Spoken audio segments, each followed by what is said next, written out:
नमस्कार, स्वागत आहे तुमचं प्रिया किचनमध्ये।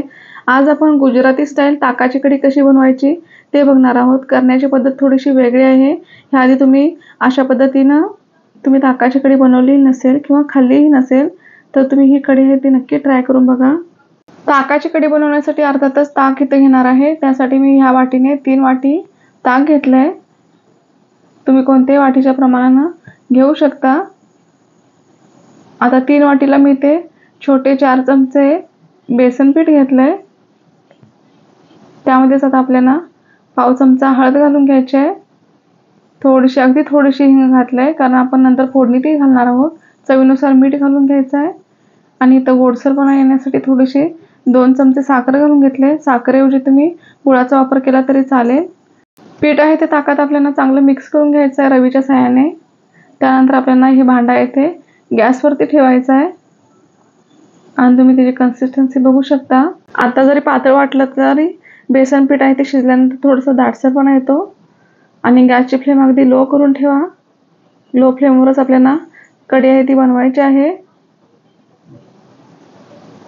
कढी आहे ती भांड्याच्या बाहेर येऊ नये, उतू जाऊ नये म्हणून मी ते बशीचा वापर करणार आहे। हे एक ट्रिक आहे, तुम्ही घरी नक्की ट्राय करून बघा। ह्यामुळे आपली कढी आहे ती अजिबात फुटणारही नाही किंवा भांड्याच्या बाहेर उतूही जाणार नाही। आणि ते गॅसची फ्लेम अगदी लो करून एकसारखं 7 ते 8 मिनिटं आपल्याला कढी आहे ते शिजून द्यायचे आहे। म्हणजे आपलं बेसन पीठ आहे ते थोडंसं शिजलं जाईल आणि बेसनचा कच्चापणा आहे तो निघून जाईल। कढी शिजते तोपर्यंत आपण फोडणीची तयारी करूया। त्याच्यासाठी मी एक पॅनमध्ये 2 चमचे तेल घेतले। तेलाऐवजी तुम्ही तुपाचा वापर केला तरी चालेल। त्यानंतर जिरे, मोहरी, थोडेसे मेथीचे दाणे घातले। त्यानंतर कढीपत्ता, थोडा दालचिनीचा तुकडा, 2-3 लवंग, इथे मी एक हिरवी मिरची आणि एक लाल मिरची घेतले। त्यानंतर थोडंसं हिंग घालून घेतलं आणि ठेचलेला लसूण घालून घेतलाय 7 ते 8 पाकळ्या। ती पूर्ण फोडणी आपल्याला ह्या कढीमध्ये ओतून द्यायची आहे। मी ते बशी आहे ती काढली। नंतर आता आपण ही फोडणी आहे ती त्यामध्ये घालून घेऊया।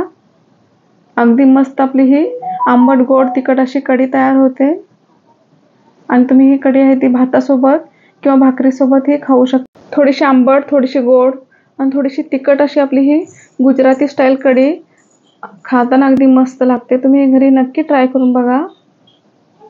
शक्यतो फोडणीसाठी तुम्ही तुपाचा वापर करा, त्यामुळे टेस्ट अगदी मस्त येते। मी इथे कढी आहे ती भातावर सर्व करते।